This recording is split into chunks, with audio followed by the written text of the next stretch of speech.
नमस्कार मंडळी. आज आषाढी एकादशी.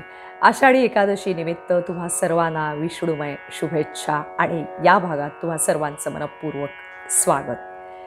पांडुरंग दर्शनाच्या ओढीनं निघालेल्या संतांच्या पालख्यांचा मेळा आषाढी एकादशीच्या पूर्वसंध्येला म्हणजे काल संध्याकाळी मंगळवारी पंढरपुरात दाखल झाला आणि विठू नामाचा गजर करत चंद्रभागेचा काठ अक्षरशः फुलून गेला. असं म्हटलं जातंय की यंदा सुमारे 12 लाख भाविक पंढरपुरात दाखल झालेले आहेत. बा विठ्ठला, माझ्या बळीराजाला सुखी होऊ दे, समृद्ध होऊ देत. सगळ्याच कष्टकऱ्यांच्या आणि सामान्यांच्या जीवनातले कष्ट नाहीसे होऊन त्यांच्या सगळ्यांच्या जीवनात आनंद, समाधान, धन, धान्य, समृद्धी, उत्तम आरोग्य आणि मनशांती तुझ्या आशीर्वादानं भरभरून लाभू दे, अशी कृपा तू आम्हा सर्वांवर कर. ही प्रार्थना करून माऊलींना विनम्रपणे अभिवादन करून आपण आजच्या भागात पुढे जाऊया.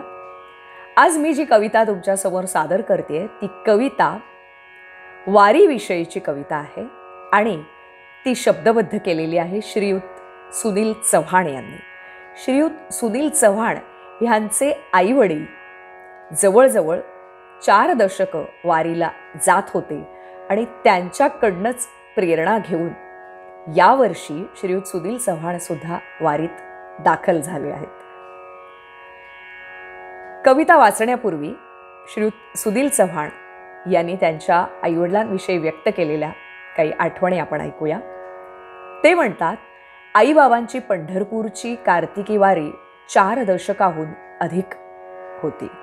आईबाबा हयात असताना शेवटची 2-3 वर्ष त्यांच्याबरोबर पंढरपूरला येण्याचं भाग्य मला लाभलं. पण यावर्षी मात्र वारीला आषाढीला पहिल्यांदाच आलोय. आईबाबांची विठ्ठलावरची निस्सीम श्रद्धा, भक्ती अगदी मी जवळून पाहिलेली आहे. आज विठ्ठल ओढीनं वयाची, पावसाची, उन्हाची पर्वा न करता वारीत तल्लीन झालेले असंख्य आईबाबा पाहिले आणि मी अक्षरशः सुन्न झालो. विठ्ठल भक्ती हा एक वेगळाच संशोधनाचा विषय आहे असंही ते म्हणतात. आता वळूया त्यांच्या कवितेकडे.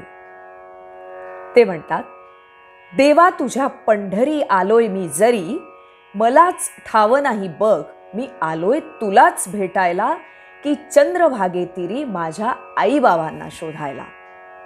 देवा तुझ्या पंढरी आलोय मी जरी, मलाच ठाव नाही बघ, मी आलोय तुलाच भेटायला, की चंद्रभागेतीरी माझ्या आईबाबांना शोधायला. इथंच बाबा माझा वेडा होऊन तुझा जयघोष करायचा. इथंच बाबा माझा वेडा होऊन तुझा जयघोष करायचा.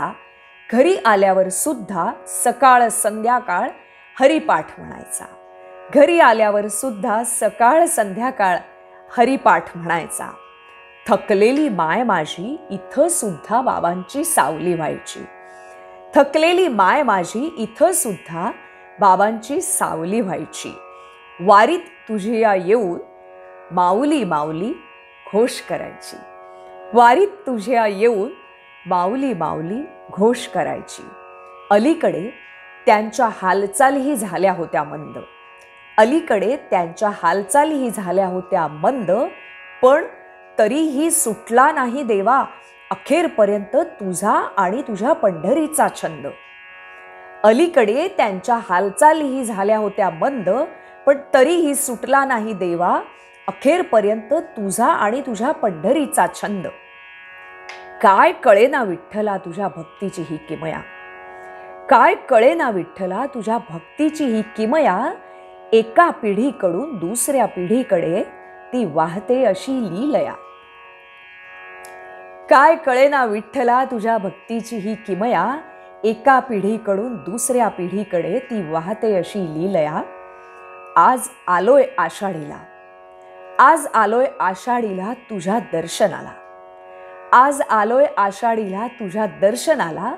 तुझ्या दर्शनाच्या गर्दीत माझ्या आईबाबांना शोधायला.